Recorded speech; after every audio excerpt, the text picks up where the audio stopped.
आप सभी का स्वागत अभिनंदन ऑफिसर्स अकेडमी के इस लोकप्रिय चैनल पर। और सीटेट 2026 के लिए आपका पेपर 2 का पॉलिटी का जो है महत्वपूर्ण श्रृंखला है। चलिए बिना विलंब के इस सेशन को हम लोग प्रारंभ करते हैं।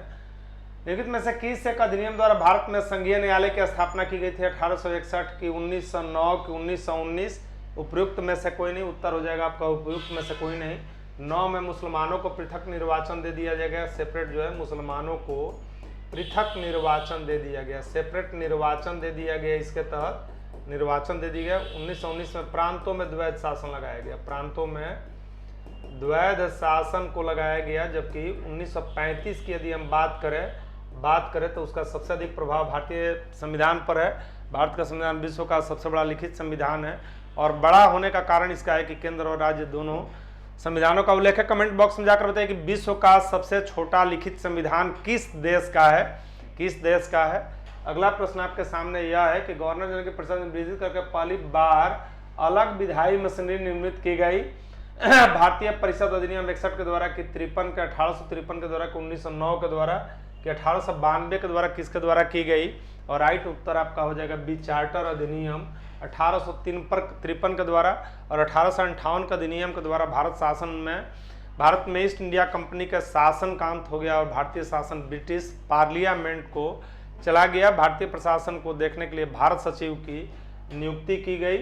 अगला प्रश्न है, कैबिनेट मिशन योजना के अंतर्गत संविधान निर्मात्री परिषद में प्रत्येक प्रांत के लिए आवंटित किए गए सदस्यों की संख्या कितना था? यह 10 लाख था। और आपको डीप में डिस्कशन देखना है तो 6 बजे आप उपस्थित होइए, जो है 6 PM में पॉलिटिकल कक्षा, वहाँ पर जो है डिटेल्स में इसमें मैक्सिमम प्रश्न लिए गए हैं। तो 10 लाख की आबादी पर एक सदस्य का, अगर कुल सदस्यों की हम बात करें तो 389 थे। कुल सदस्यों की हम बात करें तो उसमें 389 थे। पुनर्गठित संविधान सभा में पुनर्गठित संविधान सभा में 299 सदस्य थे। इसमें 299 सदस्य थे। अगला प्रश्न, निम्नलिखित में से कौन सा सही नहीं है? कौन सा इसमें सही नहीं है?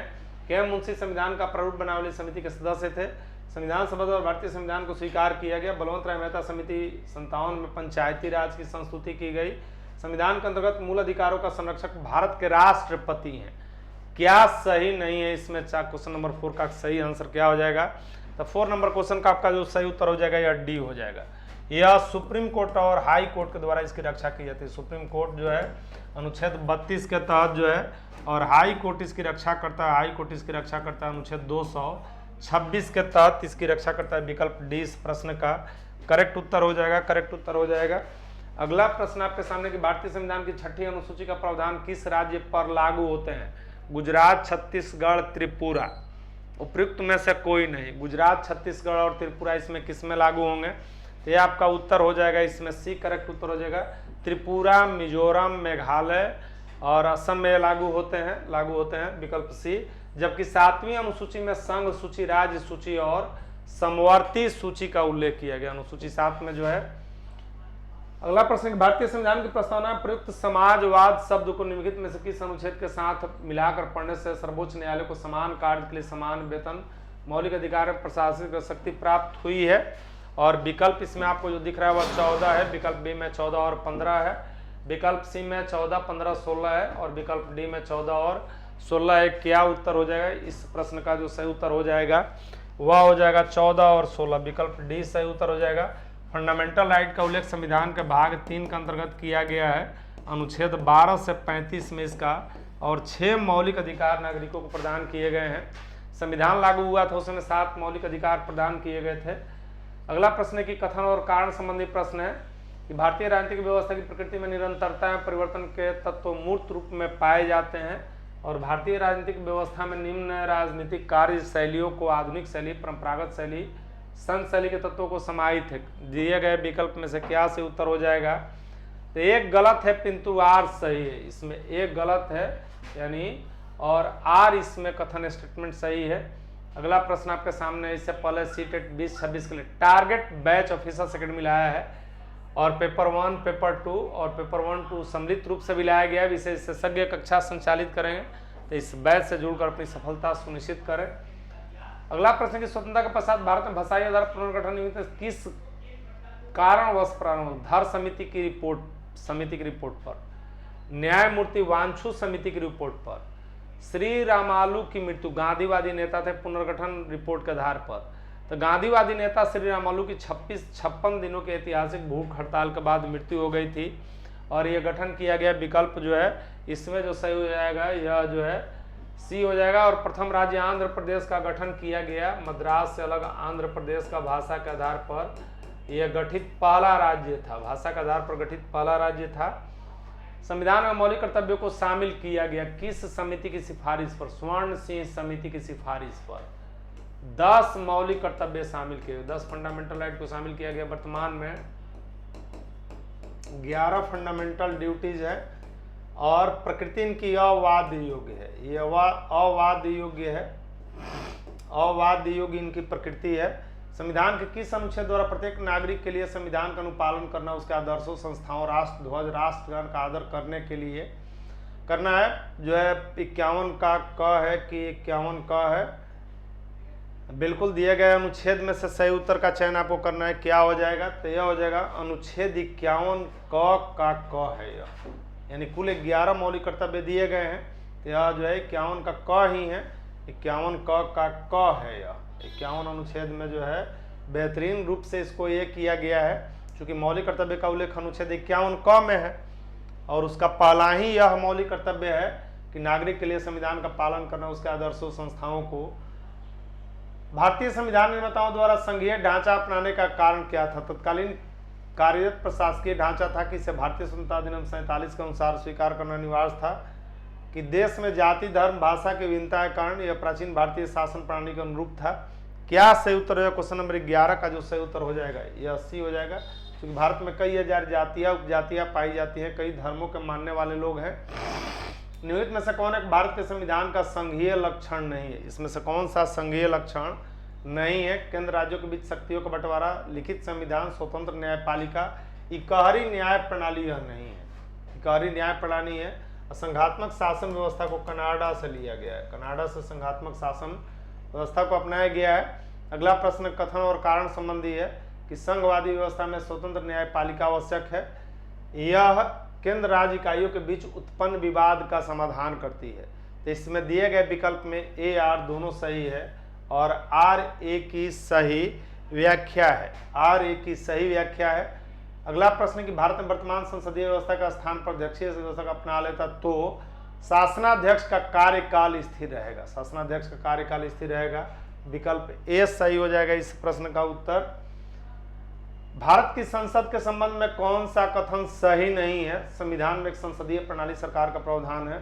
संसद का सर्वप्रमुख कार्य मंत्रिमंडल का प्रावधान करना। मंत्रिमंडल की सदस्यता निम्न सदन तक सीमित रहती है। नहीं, यह जो है राज्यसभा से भी बनाया जा सकता है, नहीं उच्च सदन से भी। विकल्प सी इस प्रश्न का सही उत्तर है।